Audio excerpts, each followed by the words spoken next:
ఈరోజు గ్రామీణాభివృద్ధి సంస్థ తరఫున ఎడ్లపాడుకు సంబంధించి ఎఫ్పిఓ రైతులకు మునగ విత్తనాల పంపిణీ కార్యక్రమం ఈరోజు మన కలెక్టర్ గారి చేతుల మీదుగా ప్రారంభించడం జరుగుతుంది. మేడం, ఎఫ్పిఓ ఎడ్లపాడులో ఎఫ్పిఓ అనేటటువంటిది ఏర్పాటు చేయడం జరిగింది.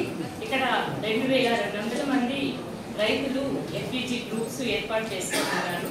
వీళ్ళలో 70 మందిని ఒక క్లస్టర్గా ఏర్పాటు చేయడం జరిగింది. ఈ 70 మంది మునగ విత్తనాలు వేసుకోవడానికి ముందుకొచ్చారు మేడం. ఈ 70 మందికి ఒక్కొక్కరికి ఒక ఎకరం చొప్పున 70 ఎకరాలు మనం టేకప్ చేయడం జరుగుతుంది. ఎకరాకి 4000 సీడ్స్ మనం వేయాల్సి ఉంటుంది మేడం. దానికి సంబంధించి ఈరోజు ఈ ఎఫ్పిఓ రైతులకి మునగ విత్తనాల పంపిణీ కార్యక్రమం చేపట్టాం మేడం. చేశాం మేడం. ఇప్పుడు దీనికి సంబంధించి ఎన్ఆర్జిఎస్ టైఅప్ లో ఉంటుంది. ఎన్ఆర్జిఎస్ కింద ఫస్ట్ ఇయర్ 85,000 వరకు వస్తుంది మేడం.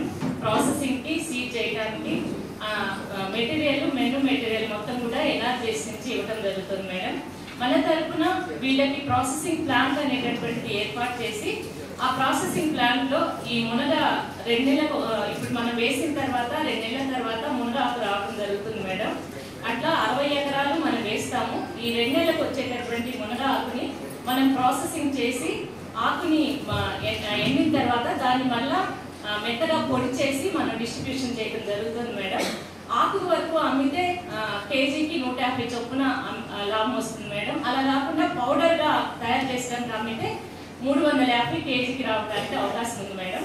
దీనికి సంబంధించి ప్రాసెసింగ్ యూనిట్ కి సంబంధించి 59 లక్షలకి మనం ఎస్టిమేషన్ చేసి సెర్ప్ కి సబ్మిట్ చేయడం జరిగింది మేడం. ఇది ఒక 10 days లో ప్రాసెసింగ్ యూనిట్ వస్తుంది మేడం. ఈ లోపు మన విత్తనాలు ఈ 70 మందికి పంపిణీ చేసి వీళ్ళు ప్లాంటేషన్ స్టార్ట్ చేస్తారు. అదేవిధంగా ఎన్ఆర్జిఎస్ నుంచి కూడా ప్యాచ్ నేను సాయంత్రం ఇచ్చారు మేడం. ఈ ప్రాసెస్ స్టార్ట్ చేస్తాం.